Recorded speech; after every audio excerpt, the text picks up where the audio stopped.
निरंजन पोद्दार जी, आपका स्वागत करूंगा चर्चा में शामिल होने के लिए। निरंजन जी, क्या दिल्ली विधानसभा चुनाव केजरीवाल वर्सेस पीएम मोदी बनता जा रहा है? देखिए आलोक जी, निश्चित रूप से आप इस चीज को समझिए कि जिस तरीके से आम आदमी पार्टी की राजनीति की बात करूं तो वो अरविंद केजरीवाल सेंट्रिक पार्टी है और भारतीय जनता पार्टी की राजनीति मोदी सेंट्रिक राजनीति है। क्योंकि जिस तरीके से भारतीय जनता पार्टी ने दिल्ली प्रदेश के अंदर अपने अनेक क्षेत्र तो बनाए लेकिन कोई एक चेहरा नहीं बना पाए। क्योंकि जिस तरीके से आपने देखा होगा कि पहले 2013 के अंदर ये डॉक्टर हर्षवर्धन के चेहरे पे चुनाव लड़े और करीब करीब सत्ता के नजदीक आकर के फिसल गए और उसके बाद में 2015 के अंदर किरण बेदी को लेके आ गए और उसके बाद में से लगातार ऐसा लग रहा है कि जैसे एक चेहरे के अभाव में भारतीय जनता पार्टी दिल्ली का चुनाव लड़ती हुई जा रही है। तो निश्चित रूप से जो पार्टी का स्नाइपर होता है या यूं कहें जो पार्टी का पिंच हिटर होता है मुकाबला उन्हीं के बीच में माना जाता है। तो आज अगर अरविंद केजरीवाल जी को या आम आदमी पार्टी को काउंटर करने के लिए प्रधानमंत्री जी की रैलियों का सहारा लिया जा रहा है और उनके अंदर जो दिए हुए डायलॉग है, चाहे वो आपदा हो चाहे वो तमाम सारी की सारे जो कथन और शब्दों की बात कर रहा हूं, वो सारे के सारे अगर पार्टी अपने चुनाव प्रचार के अंदर अगर अग्रणी रख रही है तो आप ये मान के चलिए चुनाव बेशक आम आदमी पार्टी दिल्ली प्रदेश और भारतीय जनता पार्टी दिल्ली प्रदेश के बीच में हो रहा है, लेकिन यहाँ पे मुकाबला मोदी वर्सेस अरविंद केजरीवाल देखा जा सकता है। इसमें मैं कोई अतिशयोक्ति नहीं मान रहा। जी ठीक है, ठीक। निरंजन जी, देखिए ऐसा है आलोक जी, ये इसलिए मैं हाथ खड़ा कर रहा था कि जो अभी विद्वान प्रवक्ता बोल रहे थे वो ये कह रहे थे कि हमारा हर एक कार्यकर्ता मुख्यमंत्री है। तो क्या हरियाणा के अंदर ये पॉलिसी काम नहीं आती आपकी? हरियाणा में जब चुनाव लड़ने के लिए जाते हैं या उत्तर प्रदेश के अंदर जो चुनाव लड़ने के लिए जाते हैं या अन्य किसी स्टेट में चुनाव, तो कहीं पे आप सीएम फेस अग्रणी मतलब सीएम फेस निर्धारित करके उसके चेहरे पे चुनाव लड़ते हैं और कई जगह आप बिना चेहरे के चुनाव लड़ते हैं। तो आप ऐसे कैसे कह सकते हैं कि हर एक कार्यकर्ता पर फिर हरियाणा में भी आपको सीएम फेस नायब सिंह सैनी को आगे नहीं करना चाहिए? मेरा तो इतना सही केवल समझ से बाहर की चीज थी, सोचा जिज्ञासा। जी ठीक है, ठीक है, ठीक है। निरंजन पोद्दार जी, बार बार सवाल उठता है कि बीजेपी के पास दिल्ली में सीएम फेस नहीं है, इसीलिए पीएम मोदी के चेहरे पर बीजेपी दिल्ली फतह करने के मंसूबे देख रही है। क्या ये मंसूबे संभव कामयाब हो पाएंगे बीजेपी के? देखिए आलोक जी, दो बिंदुओं के ऊपर आपको समझना पड़ेगा। पहली बात जिस तरीके से 2025 का जो विधानसभा चुनाव है दिल्ली प्रदेश का, ये कहीं ना कहीं मुझे ऐसा लगता है कि आम आदमी पार्टी के लिए सबसे ज्यादा संकटकालीन समय है। यानी कि इस समय आम आदमी पार्टी अपने सबसे बुरे दौर से गुजर रही है और ये चीज आपको आम आदमी पार्टी और उनके मुखिया के बॉडी लैंग्वेज में भी आपको परिलक्षित होती हुई दिखेगी। लेकिन वास्तविकता ये है कि जो वोटों का जो मार्जिन था, यानी कि हम 2015 के वोटों की बात करें या 2020 के वोटों की बात करें, तो जो वोट प्रतिशत था उसका जो मार्जिन था वो इतना बड़ा मार्जिन था आलोक जी, जो मुझे नहीं लगता कि भारतीय जनता पार्टी उसको अपने दम पे पाट सकती है। तो ये केवल एक ही चीज के ऊपर निर्भर हो सकता है, वो है कि कांग्रेस यहाँ पे किस तरीके का चुनाव लड़ती है।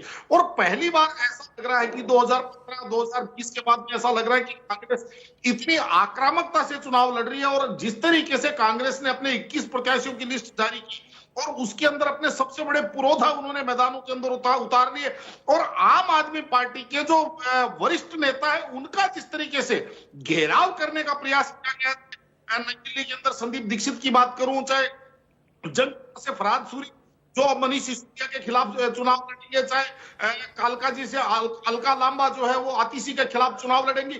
तो जिस तरीके से इन्होंने अपने छत्रपों को घेराव आम आदमी पार्टी के वरिष्ठ नेताओं के घेराव के पीछे लगा दिया, कहीं तो ये आम आदमी पार्टी के लिए सबसे बड़ी मुसीबत का सबब है। और दूसरा देखिए आलोक जी, मैं बार बार एक ही बात कहता हूं कि दिल्ली का इतिहास रहा है कि जो पार्टी दिल्ली की एमसीडी में सत्ता में रही वो भारतीय जनता वो विधानसभा से कहीं ना कहीं उसकी दूरी रही। 1993 से 1998 के बीच कांग्रेस एमसीडी के अंदर सत्ता में थी तो भारतीय जनता पार्टी दिल्ली विधानसभा में सत्ता में थी और 98 में भारतीय जनता पार्टी ने एमसीडी में कब्जा किया। जो लगातार आपने समझ लीजिए 2022 तक इनका एमसीडी पे कब्जा रहा, लेकिन विधानसभा तक वो पहुंच नहीं पाए। और इस बार जिस तरीके से एमसीडी के अंदर आम आदमी पार्टी काबिज है, तो कहीं ना कहीं इनको उसका भी खामियाजा भुगतना पड़ेगा, क्योंकि दिल्ली का जो आम नागरिक आलोक जी, उसका वास्ता अपने निगम से पड़ता है, उसका वास्ता अपनी एमसीडी से पड़ता है, यानी कि लोकल जो राजनीति है उससे उसका वास्ता पड़ता है।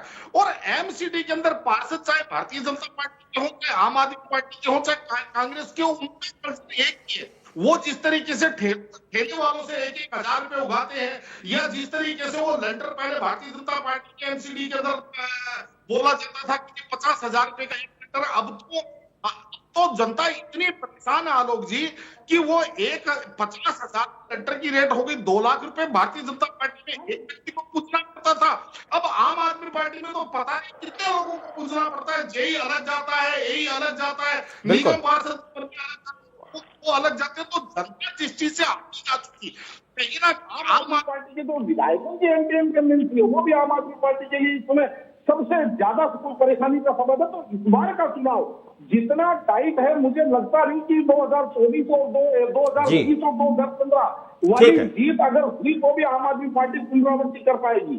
जी ठीक है निरंजन जी, गरीब की थाली में पुलाव आ गया, लगता है शहर में चुनाव आ गया। ये व्यंग सभी पॉलिटिकल पार्टीज के ऊपर फिट बैठता है, क्योंकि सबने एक ही रास्ता अख्तियार किया है कैसे दिल्ली की जनता का दिल जीतना है। सब एक ही रास्ते पर, एक ही ट्रैक पर चलते दिख रहे हैं। निश्चित रूप से देखिए आलोक जी, राजनीति छलिया है और राजनीति का सबसे पहला धर्म है वो है जिस नीति से राज प्राप्त हो वो ही नीति राजनीति कहलाती है। अभी जिस तरीके से मैं दोनों जो पार्टी के प्रवक्ता हैं उनके जवाब देना चाह रहा हूं। पहले मैं शुरू करूंगा आम आदमी पार्टी के वाले, ये कह रहे हैं कि हमने ऐसे काम किया, हमने वैसे काम किया। निगम जी, मेरे को एक चीज समझ में नहीं आई, पिछले 5 वर्ष में कम से कम विभिन्न समाचार चैनलों के ऊपर 1,000 से ज्यादा डिबेट मैंने इस बात पे करी कि आम आदमी पार्टी को केंद्र सरकार और एलजी काम नहीं करने दे रहे, और आपके सारे के सारे सेक्रेटरी, सारे के सारे अधिकारी, आपकी कोई भी नहीं सुनता, आपको पावरलेस कर रखा है। तो मेरे को एक चीज पहले तो ये जवाब मिले कि आपको काम करने दिया गया या आपको काम करने नहीं दिया गया। अगर काम नहीं करने दिया गया तो आपने इतने अभूतपूर्व काम किए कैसे? आलोक जी, मैं तो 6 महीने पहले की जो डिबेट हो रही थी उसमें ये बात कहता था कि जब चुनाव सर कहेंगे तो यही आम आदमी पार्टी कहेगी हमने बहुत अभूतपूर्व काम किए। और ये जो इच्छाधारी राजनीति है, कहीं ना कहीं जनता इससे भी आगे जा चुकी है। इच्छाधारी का मतलब जब इच्छा हो तब, जैसा आपका रूप धारण कर लो। अच्छा, दूसरी तरफ जो अभी भारतीय जनता पार्टी के प्रवक्ता कह रहे थे आलोक जी कि हमारे यहाँ पार्लियामेंट्री बोर्ड डिसाइड करता है, भैया सब जानते हैं कि हर एक राजनीतिक पार्टी के अंदर राजनीतिक ठेकेदारी है। आज आपकी पार्टी के अंदर कौन प्रधानमंत्री बनेगा, कोई इस चीज में कोई संदेह है क्या? हम आज अमित शाह और नरेंद्र मोदी को कोई चैलेंज है क्या? रही बात आपके यहाँ अगर परफॉर्मेंस की बात है तो हिमाचल के अंदर, अपने गृह प्रदेश के अंदर आपका राष्ट्रीय अध्यक्ष इतनी बुरी तरह से चुनाव हरवा देता है, उसके बाद में भी अगर वो राष्ट्रीय अध्यक्ष के पद पे अगर 400 पार करने वाली आपकी राजनीतिक पार्टी अगर 240 पे आकर मिल जाती है, उसके बाद में भी आज 6 महीने तक अगर आपके कार्यकाल पूरा होने के बाद में राष्ट्रीय अध्यक्ष के ऊपर कोई फैसला नहीं हो पा रहा, तो कौन सा पार्लियामेंट्री बोर्ड है, कहाँ बैठता है, क्या डिसाइड करता है? 2-4-10 चीजें ऐसी बताइए तो नरेंद्र मोदी या अमित शाह के खिलाफ उन्होंने कोई निर्णय किया हो पार्टी पार्लियामेंट्री बोर्ड। तो ये सब कहने सुनने में अच्छी लगती है, लेकिन ये बातें जो है प्रैक्टिकल नहीं है, ये बातें धरातल पे नहीं दिखाई देती आलोक जी। जी ठीक है नवरत्न जी, वक्त हमें इतने की इजाजत देता है। नवरत्न जी आपका बहुत शुक्रिया करूंगा, संजीव जी आपका भी बहुत बहुत शुक्रिया करूंगा, और निरंजन जी आपका भी बहुत बहुत शुक्रिया करूंगा।